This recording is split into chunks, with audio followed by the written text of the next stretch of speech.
warrior. A couple of years ago, during that period, I don't like to say, during that COVID, the C period, somebody said to me, "Do you know about this Mr. Beast?" And I said to myself, "No, I don't really know about Mr. Beast." I kind of pride myself on knowing what's going on online. I have to. As a warrior, you must know what's happening.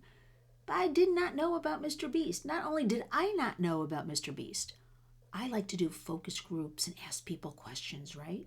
Kids, adults, parents, grandparents, teachers. So I started out asking people, "Do you know who Mr. Beast is?" I am here to tell you, this is a couple of years ago, nobody I asked knew who Mr. Beast was. Now, at the time, I was told he's the #1 YouTuber.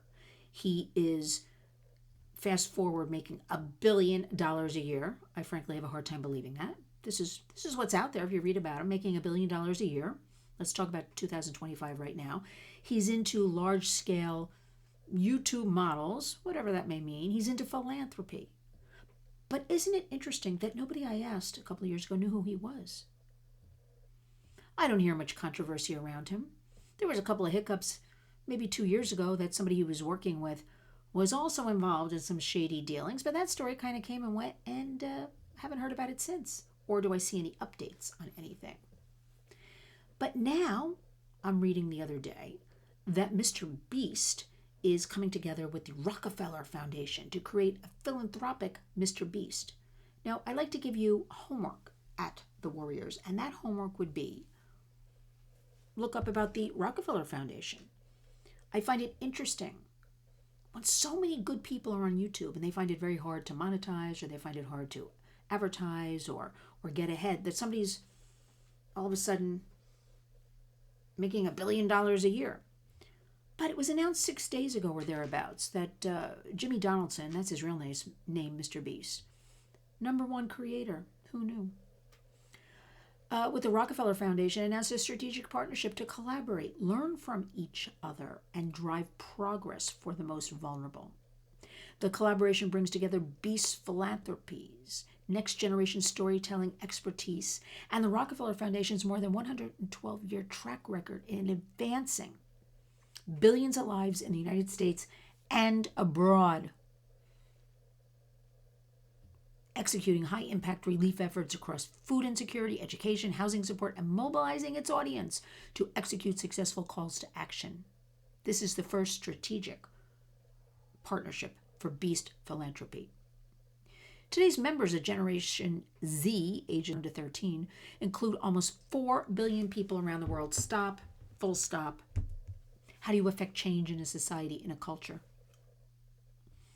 There was a war on for our children. Does that sound drastic? I don't care. I've been thinking that for the last few years. I've been posting that. I've been putting it in newsletters. The war is for our children. Online, real time. This partnership we're reading about, going after the young minds, vulnerable kids, looking for a place to land, empowering them with ideas, suggestions.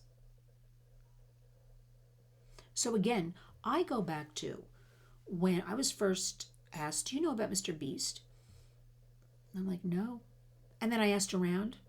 Not one person a couple of years ago knew about him. And now we're told he's worth $1 billion a year.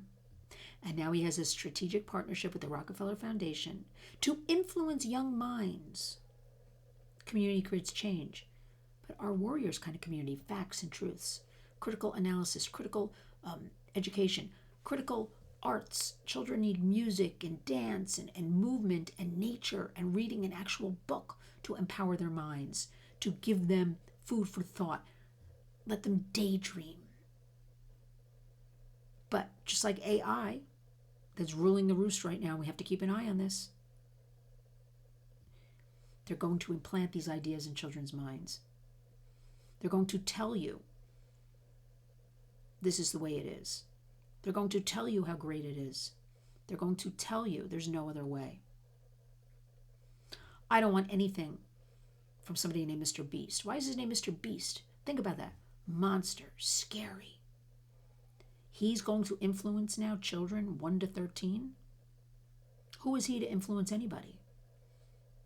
Stick with the warriors. Community creates change.